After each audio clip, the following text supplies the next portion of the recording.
বর্ষা শুরুর আগেই শরীয়তপুরে পদ্মার ভাঙন রোধে কার্যকর ব্যবস্থা নিতে প্রধানমন্ত্রী নির্দেশ দিয়েছেন বলে জানিয়েছে পানি সম্পদ উপমন্ত্রী এনামুল হক শামীম। নদিয়ায় নদী ভাঙন রোধে প্রকল্প পরিদর্শনে গিয়ে দুপুরে এই নির্দেশনার কথা জানান তিনি। উপমন্ত্রী বলেন, সারা দেশের নদী ভাঙন রোধে বিভিন্ন প্রকল্প গ্রহণ করা হবে। নড়িয়ায় 1077 কোটি টাকা ব্যয়ে পদ্মার ডান তীর রক্ষা প্রকল্পের কাজের গতি বাড়াতে সংশ্লিষ্টদের নির্দেশও দেন তিনি। বর্তমানে দৈনিক 6 থেকে 8 হাজার জিও ব্যাগ নদীর তীরে ফেলা হলেও এ সংখ্যা 2-1 দিনের মধ্যে 20,000-এ উন্নীত করার নির্দেশ দেন উপমন্ত্রী। এছাড়া নদী ভাঙন রোধে দ্রুত সময়ের মধ্যে মাঝ পদ্মায় চর খনন কাজ শুরু করার নির্দেশও দেন তিনি। মাননীয় প্রধানমন্ত্রীর সাথে আমি আমাদের শরীয়তপুরের একের জাতীয় সংসদ সদস্য ইকবাল হোসেন অপুও ছিলেন। আমি কথা বলেছি, তিনি আমাকে বলেছেন হ্যাঁ যাও নড়িয়াতে, এবং কোনোভাবেই যেন আগামী বর্ষা মৌসুমের নড়িয়ার 1 ইঞ্চি নদীও না ভাঙে। এ নিয়ে আরো জানাতে শরীয়তপুর থেকে আমাদের সাথে যোগ দিয়েছেন সহকর্মী নুরুল আমিন রবিন। রবিন, ভাঙন রোধে প্রধানমন্ত্রীর নির্দেশের বিষয়ে আর কি জানিয়েছেন পানি সম্পদ উপমন্ত্রী?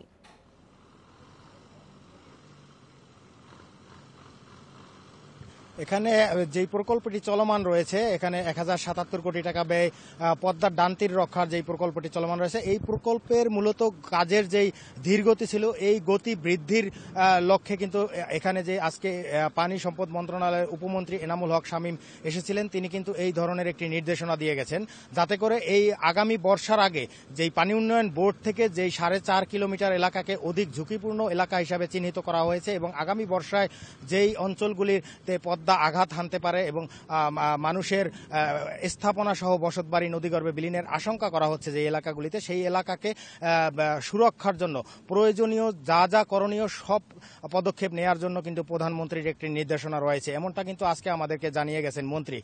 এর বাইরে যদি আমি একটু বলি যে প্রকল্প এলাকায় কিন্তু এতদিন আমরা যেই কাজের একটি ধীরগতি লক্ষ্য করেছিলাম যে প্রতিদিন গড়ে 3 থেকে 4 হাজার পরিমাণ জিও ব্যাগ ভর্তি বালুর বস্তা এখানে ফেলা হচ্ছিল নদীর তীর ঘেঁষে, তো সেই সংখ্যাটা কিন্তু আজ ইতিমধ্যে এই মন্ত্রীকে আশাকে কেন্দ্র করে কিন্তু সেই সংখ্যা অনেকটা বৃদ্ধি করা আছে। আজই আমরা লক্ষ্য করেছি এখানে প্রায় 5 থেকে 6 হাজার পরিমাণ বালুর বস্তা ফেলা হচ্ছে। এর বাইরে পানি উন্নয়ন বোর্ড থেকে যেটা জানানো হয়েছে যে এখন যে 2টি বার্জের সাহায্যে এখানে বালুর বস্তা ফেলা হচ্ছে, এর বাইরেও কিন্তু আরও 2টি অতিরিক্ত বার্জ এই প্রকল্প এলাকায় এসে উপস্থিত হয়েছে এবং সেই বার্জগুলিকে এই বালুর বস্তা ফেলানোর জন্য প্রস্তুত করা হচ্ছে। তো তাদের পক্ষ থেকে যেটা বলা হচ্ছে যে 2-1 দিনের মধ্যে এই বার্জগুলি যদি প্রস্তুত হয় সেক্ষেত্রে কিন্তু সেই বার্জ দুটি এই বহরে যুক্ত হলে এই বালুর বস্তার পরিমাণ 10 থেকে 12 হাজারে উন্নীত করা সম্ভব হবে।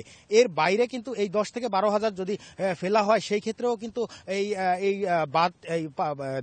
এই এলাকাটি সম্পূর্ণরূপে ঝুঁকিমুক্ত হবে এমনটা বলা যাবে না, কারণ পানি উন্নয়ন বোর্ডের তথ্য অনুযায়ী 20 লক্ষ বালুর বস্তা কিন্তু এখানে ফেলতে হবে। তো পানি উন্নয়ন বোর্ড থেকে যেটা বলা হচ্ছে যে আগামী বর্ষার আগে তারা মোটামুটি এই অংশটুকু রক্ষা করতে সক্ষম হবে। এই ছিল আমার কাছে নদী ভাঙনের সর্বশেষ তথ্য। শরীয়তপুরের নদী ভাঙনের খবর জানাচ্ছিলেন সহকর্মী নুরুল আমিন রবিন। চলে যাচ্ছি পরের খবরে। এদিকে নদী ভাঙন থেকে রক্ষায় শরীয়তপুরে বাঁধের নির্মাণ কাজ চলছে ধীর গতিতে। গত 1 মাসে নির্মাণ কাজের অগ্রগতি হয়েছে মাত্র 3%। বর্ষার আগে কাজ শেষ না হলে নড়িয়া পৌর শহর পদ্মায় তলিয়ে যাওয়ার আশঙ্কা করছেন স্থানীয়রা। কাজের গতি ফিরিয়ে আনতে বেশ কিছু উদ্যোগের কথা জানিয়েছে পানি উন্নয়ন বোর্ড। আসন্ন বর্ষায় ভাঙন ঝুঁকিতে থাকা শরীয়তপুরের কীর্তিনাশা মোহনা থেকে সুরেশ্বর পর্যন্ত 4.5 কিলোমিটার এলাকায় চলছে ডাম্পিংয়ের কাজ। পানি উন্নয়ন বোর্ডের হিসেবে বর্ষার আগে এসব এলাকায় ফেলতে হবে অন্তত 20 লাখ বালুভর্তি জিও ব্যাগ। তবে 12 ডিসেম্বর শুরু হলেও এই প্রকল্পের আওতায় এখন পর্যন্ত ফেলা হয়েছে মাত্র 23,000 ব্যাগ। কাজের এমন ধীর গতিতে ক্ষুব্ধ পদ্মাপাড়ের মানুষ। এই যে ফালায় রাখছে, এটা 8 দিন ধরে ফালায় রাখছে, কোনো একজন লোক নাই, লেবার নাই, এরা কি করবে? এই যে 15 দিন ফালায় রাখছিল কেন? চৈত্র মাস 15 তারিখ হইলে পানি জৈবন বাইরে জায়গা, তখন দুমদার একটা ভাঙ্গা ধরবো। দূরত্ব কাজ না চললে এটা রক্ষা করা যাবে না। নড়িয়া বাজার থেকে মাত্র 200 মিটার দূরে প্রমত্ত পদ্মা। ভাঙন ঠেকানো না গেলে বর্ষার শুরুতেই বাজার নদীগর্ভে বিলীন হওয়ার আশঙ্কায় ব্যবসায়ীরা। পৌর শহর বাঁচাতে বর্ষার আগেই ডাম্পিংয়ের কাজ শেষ করার দাবি পৌর মেয়রের।